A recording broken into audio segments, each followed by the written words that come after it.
India கூட்டணியில் இருக்கக்கூடிய பல்வேறு மாநில முதலமைச்சர்கள்லாம் ராகுல் காந்தி உட்பட எல்லாருமே இங்க வந்து பிரச்சாரம் பண்றாங்க. பாஜக தமிழ்நாட்டுக்கு வரக்கூடாதுன்றதுல தொடர்ந்து அவங்க பிரச்சாரத்தை முன்வைச்சு அது மட்டும்தான் பிரச்சாரம் பண்றாங்க.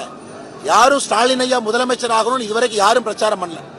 அது ராகுல் காந்தி உட்பட எல்லோருமே பாஜக உள்ள வரக்கூடாதுன்னு பிரச்சாரம் பண்றாங்களோ தவிர 5 ஆண்டு காலம் திராவிட முன்னேற்ற கழகத்தினுடைய ஆட்சி சிறப்பா இருந்துச்சு, 5 ஆண்டு காலம் முதலமைச்சர் சிறப்பா இருந்தார், ஓட்டு போடுங்கன்னு யாரும் சொல்லல.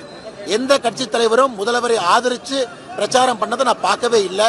அதே போல அவருடைய கூட்டணியை பொறுத்தவரை ராகுல் காந்தி அவர்களும் ஸ்டாலின் அவர்களும் ஒரே மேடை ஏறல, தனித்தனியாக நின்று கொண்டிருக்கின்றார்கள். யாரும் என்டோர்ஸ் பண்ணல. அது கோயிலுக்கு வெளியே ஒரு தேங்காய் உடைச்சிங்கன்னா எப்படி சிதறுமோ அது போன்ற திராவிட முன்னேற்ற கழகத்தினுடைய கூட்டணி சிதறி இருக்கிறது. பாஜக தமிழ்நாட்டில் அதிமுக வெற்றி பெற்றால் அது பாஜகவினுடைய பினாமி ஆட்சியாக அது அவர்களுடைய பார்வை. 169 இடத்தில் நிற்கக்கூடிய அனைத்து இந்திய அண்ணா திராவிட முன்னேற்ற கழகம் எப்படி பினாமி ஆட்சியாக இருக்கும்? 32 இடத்துல பாரதிய ஜனதா கட்சி நிற்குது, கூட்டணி கட்சிகள் இருக்குது. இதெல்லாம் தேவையில்லாத ஒரு வதந்தியை பரப்பிக் கொண்டிருக்கின்றார்கள்.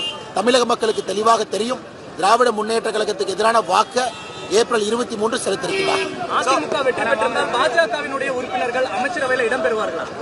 ஆனா இன்னைக்கு மிக தெளிவாக எல்லோரும் வெற்றி பெறப் போகின்றோம். அது என்னை பொறுத்தவரை இந்த நேரத்தில் தேவையில்லாத கேள்வி. அண்ணன் எடப்பாடி பழனிசாமி அவர்கள் தமிழகத்தினுடைய முதலமைச்சராக மே 4க்கு பிறகு பொறுப்பேற்பார்.